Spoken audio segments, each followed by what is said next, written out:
Did you have any idea on how emotionally and physically tasking parenting would be when you had children? I think, to be honest, let me just break it down and be honest. I think I thought too highly of myself before we had kids. I thought I will be the mom who XYZ. I will be the mom who XYZ. It will be better in my own home. Oh no, no, no. That goes on in your no, that's never really. Children come with their own special trait. And if I don't take myself too seriously, when they succeed, it's not about me. When they Mm, fail, it's not about me.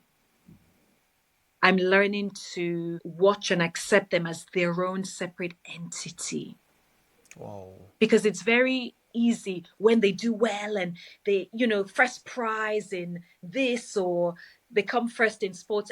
Of course, they take after me. It's because, oh, Mm, no, they have their own intrinsic gifts that the creator has given to them. So if I don't own their success, I'm not going to own the failure. I'm just going to be on the journey with them.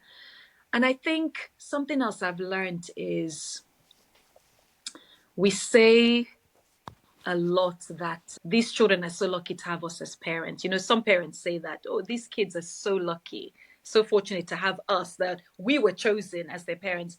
I'm learning the opposite. I'm learning that, Peju, you are so blessed to have these particular children. mm, You were chosen to have these children.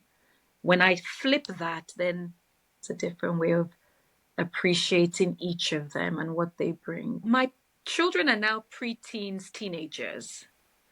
So it is easier physically in terms of the physical demand, but it is deeper emotionally. So I'll give you an example. We had three boys under 5. mm, So life was very full on. And they are as exuberant as boys can be. And I struggled. I really struggled. It was hard getting them to extracurricular activities and, you know, feeding and nurturing. And my husband was working full time and I chose to be home. I chose the path of being a stay-at-home mom and I loved it. It was mm, hard.